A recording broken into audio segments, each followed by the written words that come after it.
Olá, querido amigo, querida amiga, graça e paz. Que privilégio poder estar aqui com você para mais um encontro da Palavra de Deus. O tema de hoje, a Bíblia como lâmpada e a luz que falta em mim. Você sabia que parte de nós cristãos uma presunção perigosíssima a respeito de alguns versos da Bíblia? Há alguns versos da Bíblia que nós achamos que conhecemos tudo dele, e que por isso não precisamos mais parar para refletir, pesquisar ou tirar nenhuma lição deles. Às vezes nós esquecemos, nós cristãos esquecemos que a palavra de Deus é algo que se renova a cada manhã. E às vezes, por estar familiarizados já com alguns versos da Bíblia, a gente acaba aqui perdendo o respeito por esses versos. João 3,16, por exemplo, porque Deus amou o mundo de uma tal maneira que deu o seu Filho unigênito para que todo aquele que nele crê não pereça, mas que tenha vida eterna, é um desses versos. Às vezes a gente, diante desse verso, por ele ser um verso muito conhecido, a gente pensa que não precisamos mais parar. E a gente parar para refletir, pesquisar, entender ou procurar tirar alguma lição. Por esse ser um verso muito conhecido, a gente acaba aqui perdendo o respeito pelo versículo bíblico. E você que está me assistindo, me desculpa, mas você pode ser mais um que está nesse meio, certo? Achando que conhece tudo de João 3,16, que é um dos exemplos que eu citei, mas não conhece nada. Por exemplo, o que é vida eterna? As pessoas pensam que vida eterna é ir para o céu, ter uma vida boa e viver para sempre. Vida eterna não é isso, amigo, me desculpe te dizer, certo? Então corre lá, lê o verso novamente, pesquisa, para que você entenda qual é a mensagem ali contida em João 3,16, certo? E vida eterna não é viver para sempre, correto? Eu não quero dizer com isso que você lá no céu vai ter uma vida limitada, também não é isso, certo? Então é por isso que você tem que pesquisar, por isso que você tem que olhar o texto profundamente e saber o que o verso quer dizer. Pois bem, o versículo bíblico de hoje que nós vamos abordar no nosso tema, se encontra no livro de Salmos, capítulo 119, versículo 105, que diz: Lâmpada para os meus pés é a tua palavra, e luz para os meus caminhos. Certo? Deixa eu te fazer uma pergunta para a gente começar a estudar um pouco sobre esse verso.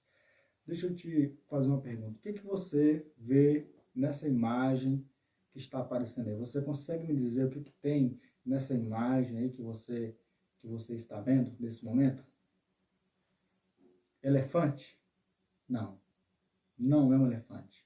Não é um elefante, nunca foi um elefante e nunca será um elefante. Certo? O que é isso aí? Isso é um código linguístico ensinado no teu país, no teu meio social, e passa por esse código linguístico uma comunicação. E essa comunicação, ela estabelece na tua mente uma imagem, a imagem de um elefante. Por isso que quando você vê a palavra elefante, você já diz logo, elefante, certo? Vamos usar mais um exemplo? Por exemplo, você consegue me dizer o que tem nessa outra imagem? Obviamente que não, você nem se arriscaria. Eumarmos, sabe por quê? Porque o teu cérebro não capta nenhuma imagem para descrever o que está nessa imagem, correto? Concorda ou sem corda? Certo? Fecha os olhos aí, um exercício, fecha os olhos. Fechou os olhos? Certo. Vou falar uma palavra aqui, abacaxi. Pode abrir os olhos agora. Você pensou na fruta ou você pensou na palavra? Com certeza você pensou mais na fruta, certo? Então a palavra passa por ela uma comunicação. E a função dessa comunicação é estabelecer na nossa mente, no nosso cérebro, uma imagem que descreve aquilo que estamos lendo. Por isso é chamado de código linguístico, que é ensinado no nosso país, no nosso meio social, que nos passa uma informação, certo? Quando você não compreende uma palavra em uma frase, atrapalha também a sua compreensão do texto que você está lendo, correto? Por exemplo, essa frase que você vê na tela aí. O exclusivismo avilta e alvita um indivíduo, uma família e uma nação. Eu te pergunto, você entendeu esse pensamento? Você entendeu essa frase? Com certeza não. Você entendeu o que é exclusivismo? Você entendeu o que é uma família, o que é uma nação, o que é um indivíduo, mas você não entendeu o que a frase quis te dizer, qual é a mensagem que ela quis te passar. Por quê? Porque tem duas palavras que você não compreende. Avilta e alvita. Essas duas palavras você não entendeu na frase. E pelo fato de você não ter entendido, você não consegue entender qual é a mensagem que a frase quer te passar. E nós fazemos isso com o texto bíblico.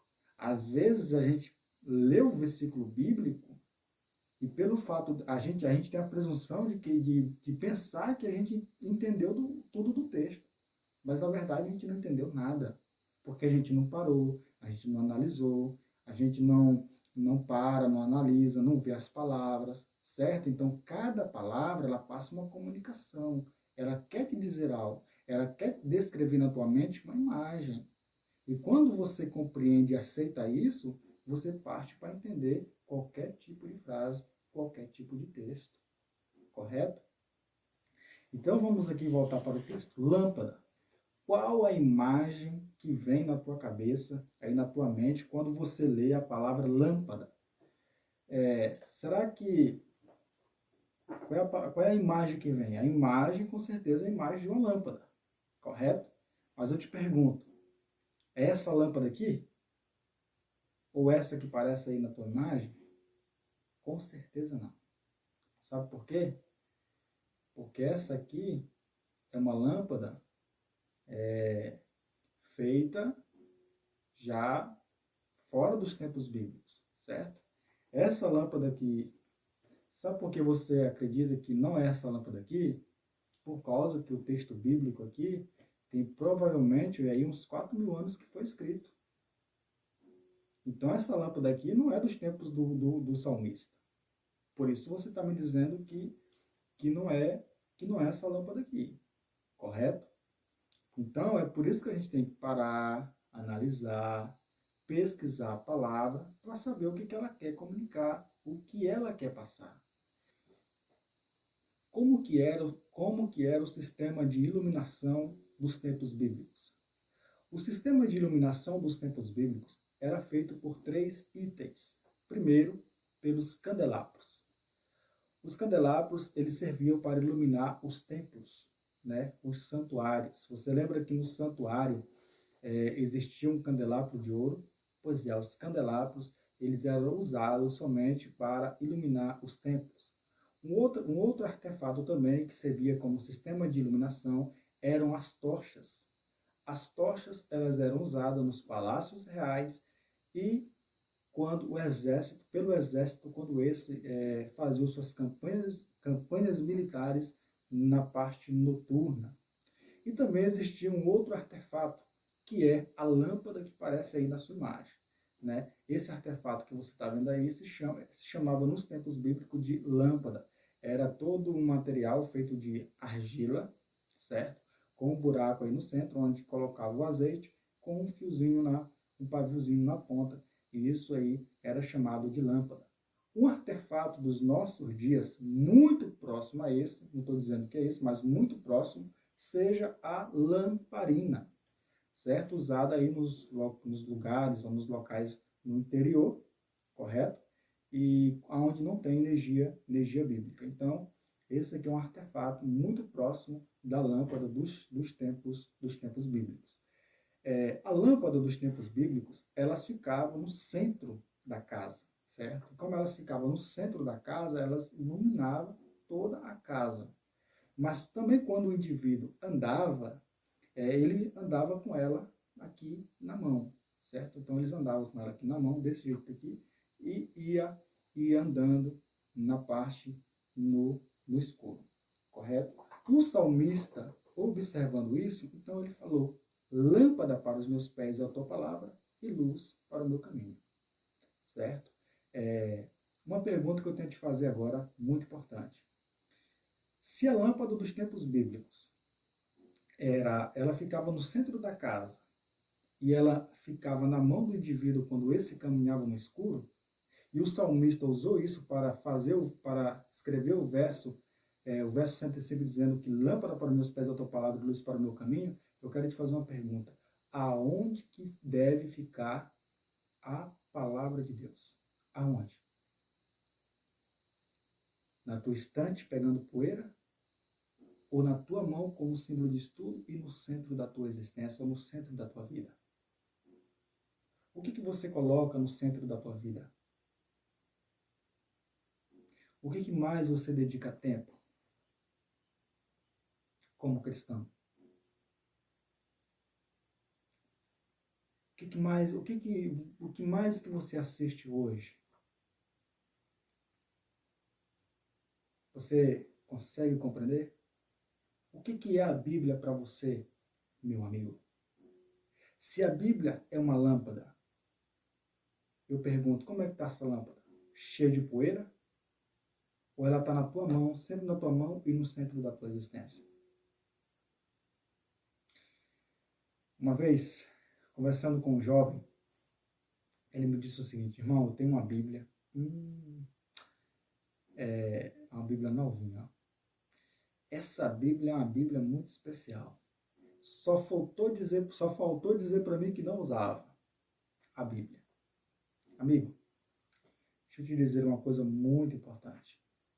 O estado da tua Bíblia reflete duas coisas.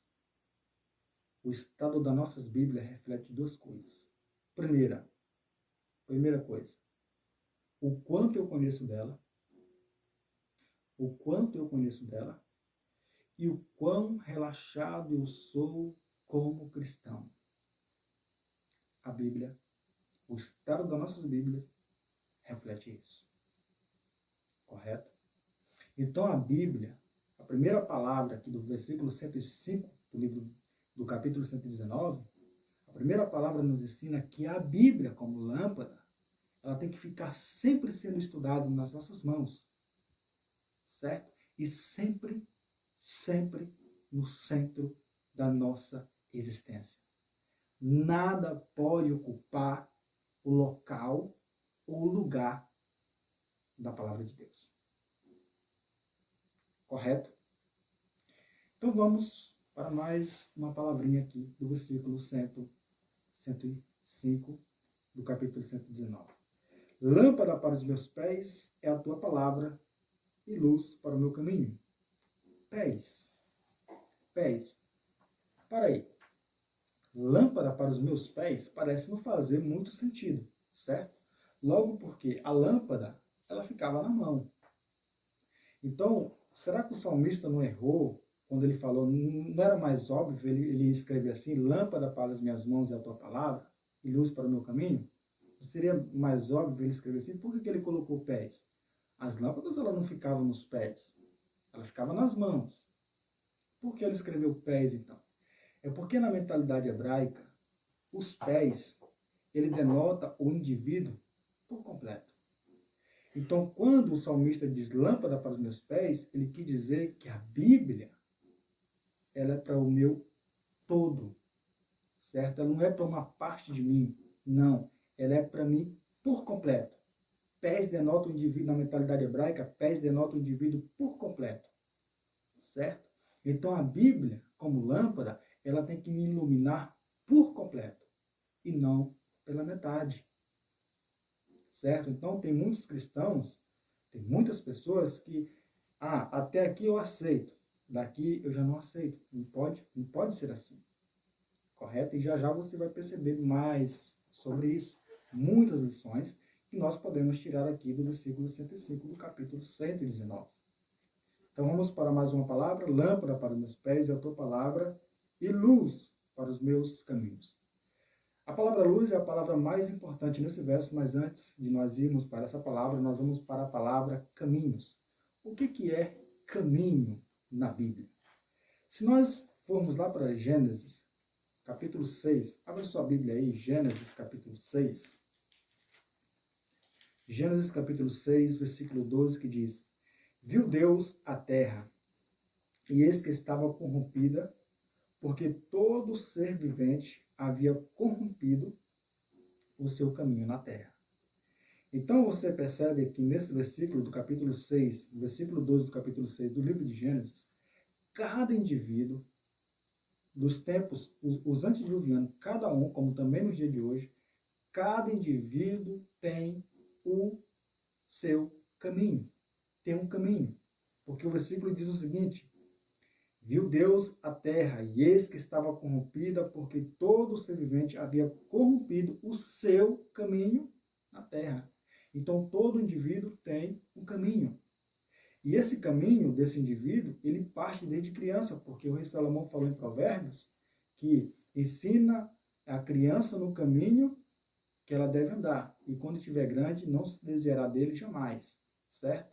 Apesar de que houve um erro de tradução, mas a palavra ali é caminho dela, da criança. Mas no outro vídeo a gente volta a falar um pouquinho mais a respeito sobre isso. O que eu quero te dizer pelo versículo 12 do capítulo 6 do livro de Gênesis é que cada indivíduo tem um caminho, correto?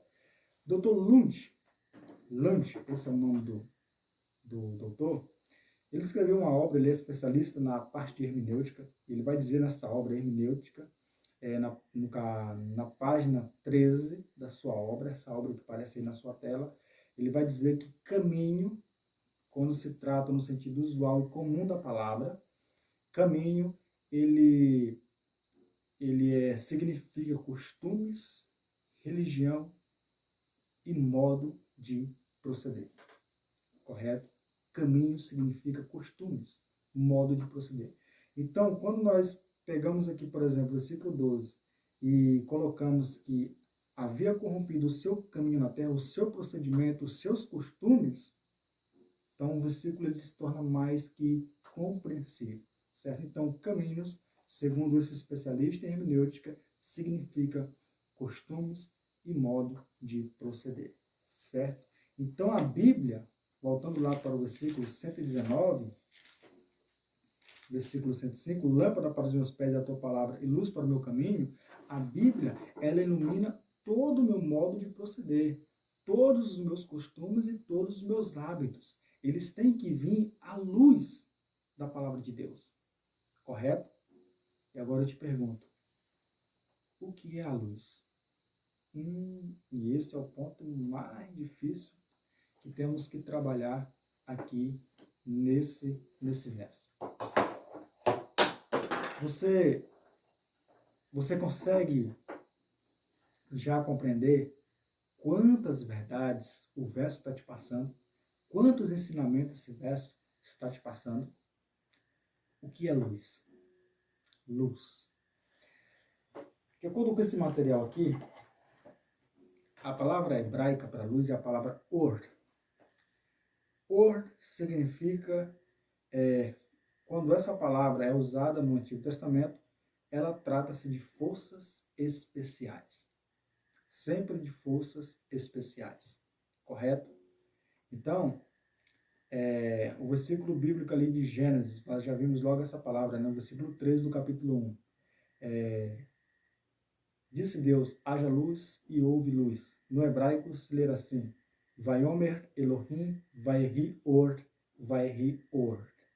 Or trata-se de forças especiais, diz esse versículo. Porém, Ellen G. White, no livro Serviço Cristão, que nesse livro aqui, Serviço Cristão, vai aparecer aí na sua tela, ela vai exemplificar, ela vai dizer o que significa luz, correto? Luz. Uma pergunta para você entender melhor. Será que o que significa luz? Luz. E aqui diz o seguinte, na página 16, diz assim, o que é a luz? Luz, ela vai descrever um conjunto de coisas. Ela vai dizer, luz é piedade. Piedade. Uau! Quer dizer que luz não é algo que quando eu oro e desce do céu me iluminando ali, tudo, não é algo que é da presença de Deus? Como é que é isso? Ellen White diz que não. Ela vai dizer que luz é piedade. Quantas vezes você já leu Salmo 119, versículo 105 e nunca percebeu isso? Porque às vezes nós estamos perdendo o respeito pelos versículos da Bíblia. Então, luz é piedade. Agora eu te pergunto, o que é piedade? Será que piedade é ter pena de alguém? Obviamente que não. Piedade tem a ver com a conduta cristã. Aquilo que eu tenho que ser, que eu tenho que falar, o que eu tenho que pensar e até mesmo o que eu tenho que comer. A conduta cristã, ela vai normatizar tudo o que eu tenho que ser a partir de agora como um cristão. Certo? Então, o meu eu, quando eu me entreguei para Cristo, o meu eu acabou. Não existe mais eu, agora é Cristo que vive em mim. E a crença, nós adventistas, nós temos toda uma crença da conduta cristã, certo? E a conduta cristã, ela vai normatizar o que eu tenho, como eu tenho que me vestir, o que eu tenho que falar, o que eu tenho que pensar e até o que eu tenho que comer, certo? Então, eu tenho que aceitar isso, porque isso é bíblico, correto? E a Bíblia, ela quer o meu bem. Por exemplo, os jovens hoje pensam e falam muita porcarias. Certo? Você que é jovem, você que me assiste nesse momento, me desculpa. Mas eu nem poderia agora abrir uma outra profecia para mostrar as porcarias que os jovens de hoje pensam. Pensa porcaria. E a conduta cristã, ela normatiza através da Bíblia, essa crença, aquilo que eu tenho que pensar. Né? Paulo diz, pensar nas coisas do alto. E nós pensamos mais nas coisas da terra do que nas coisas do alto. Tudo que é puro, tudo que é amável, tudo que é de boa fama, se algum louvor existe, seja isso que ocupe o vosso pensamento. Nós, a cada dia, estamos nos afastando da conduta cristã. Nós queremos ser cristãos mais liberais, queremos vestir o que queremos vestir, queremos pensar o que queremos pensar. Eu quero te falar algo muito importante. Você sabe por que você sofre tanto sem saber o que fazer? É porque você quer fazer aquilo que você quer fazer. Certo? E aqui no livro Nisto Cremos, página 346, diz: somos chamados para ser um povo piedoso, que pensa, sente e age em harmonia com os princípios bíblicos. Não existe mais princípios meus. Agora os princípios têm que ser bíblicos. A Bíblia é que vai me dizer se eu devo ir para a esquerda, para a direita. Se eu devo ir para a direita, eu tenho que ir para a direita. Se ela me mandar ir para a esquerda, eu tenho que ir para a esquerda. É ela que vai me conduzir agora na minha vida, na minha jornada cristã. Não é mais eu. Mas às vezes, quando nós nos tornamos cristãos, a gente quer tomar agora as rédeas da nossa existência e quer controlar, e a gente vai se quebrar. Certo, amigo? Então não é mais eu, o eu acabou. Eu sou uma nova criatura, é Cristo vivendo em mim. Correto? Então, piedade, luz, quer dizer isso. Você foi chamado para ser luz. Certo? Então, quando a Bíblia ilumina o meu comportamento, o meu mau procedimento, certo? O meu estilo de vida, quando ela ilumina isso e mostra esses defeitos em mim, o primeiro passo que ela tem a me mostrar é ser um indivíduo piedoso. E quando tem que ser um indivíduo piedoso, eu vou andar de maneira correta, eu vou falar de maneira correta, pensar de maneira correta e comer as coisas de forma correta. Correto? Concorda ou sem corda? É Bíblia. E a gente tem que tomar uma decisão. Ou a gente aceita o que diz a Bíblia, ou a gente não aceita. Certo? O que mais é luz? O que mais é luz? Luz é bondade. Ellen White diz aqui, luz é bondade. E aí, você deve estar imaginando, então eu tenho a luz porque eu sou um indivíduo muito bondoso. E talvez eu esteja falando agora para muitas pessoas que que realmente são bondosas, né? Existe muita gente boa nesse mundo, gente de bom caráter. E eu falo isso porque muitas pessoas já me ajudou com bastante conselhos, já me ajudou com bastante coisas, né, que eu sempre já precisei na minha vida, já encontrei muitos amigos que já me ajudaram. Mas eu quero te divertir para você também que eu não conheço, uma coisa muito importante. Um dia, um jovem chegou para Jesus e disse o seguinte: Bom mestre! E Jesus olhou para ele: Por que tu me chamas bom? Ninguém é bom. Bom só existe um, que é Deus. Sabe, amigo, nós somos especialistas do auto-engano. Nós achamos que somos bons. Nós achamos que somos bons esposos, boas esposas, bons filhos, bons namorados, bons cristãos. Mas a verdade ao passo é que estamos nos enganando. Existe maldade em nós. Nós não somos bons coisíssimas nenhuma. E a gente só se torna bom à medida que a gente vai se relacionando com Cristo e Cristo vai vivendo em nós. E aí é que nós vamos nos tornando pessoas boas para com o próximo. Correto? Um abraço aí para todas as pessoas boas de coração. Existe também muita gente boa nesse mundo. Correto? Quer um exemplo? Deixa eu mostrar aqui, não vou mostrar aqui o grau da sua maldade, mas algo que pode refletir aí a tua maldade, te mostrando que talvez você não seja uma pessoa boa. Conhece pessoas que quando chega num monte, no cocô de vaca, né, se desvia, tem aquele, eu tô com nojo, cocô de vaca, né? Conhece pessoas assim?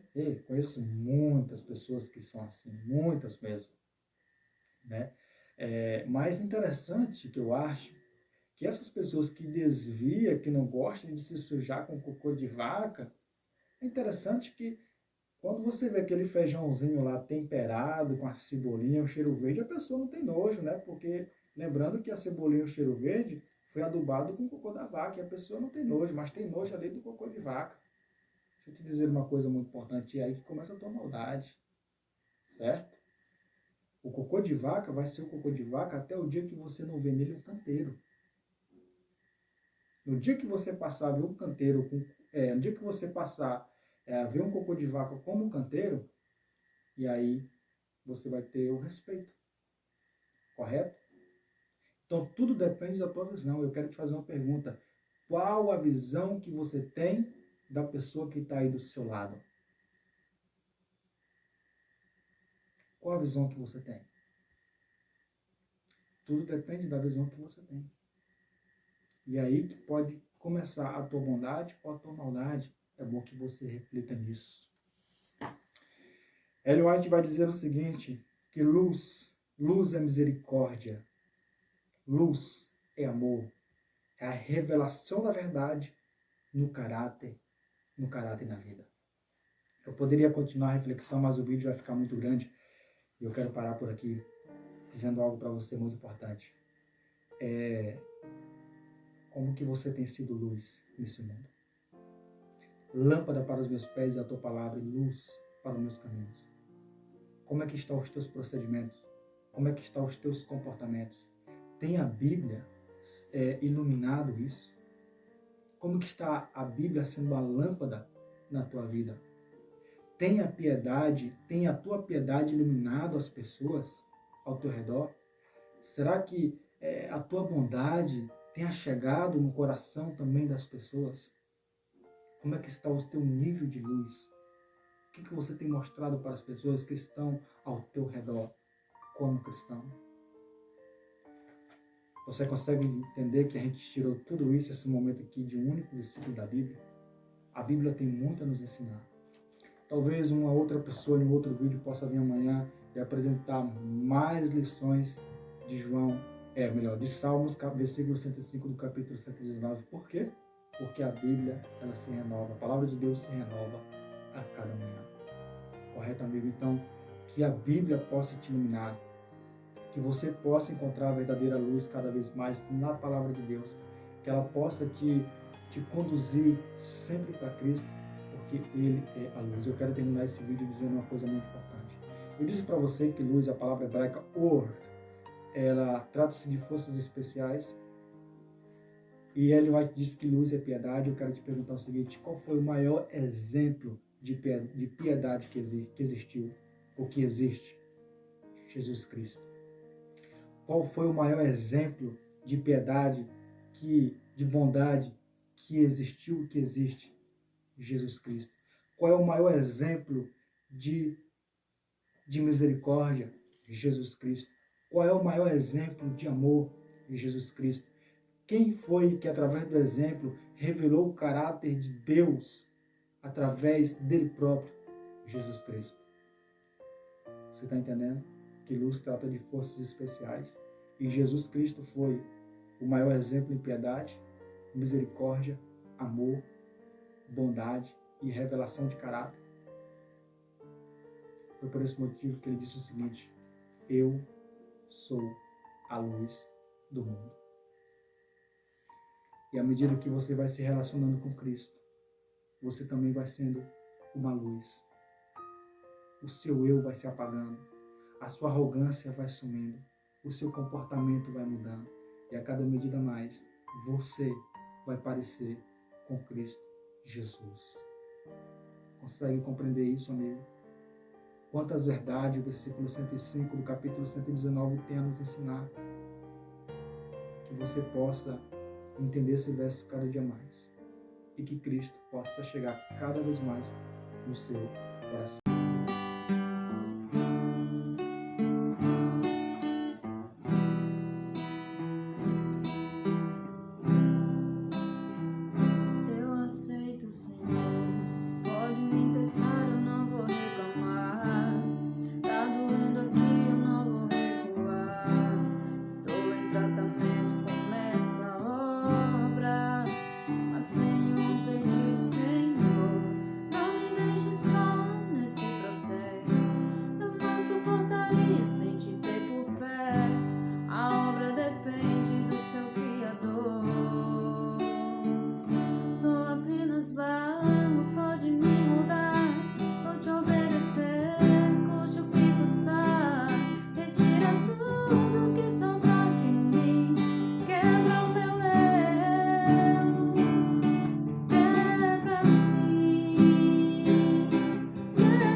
Isaías deixou por escrito: seca-se a erva e cai a sua flor, mas a palavra de nosso Deus permanece eternamente. Até a próxima.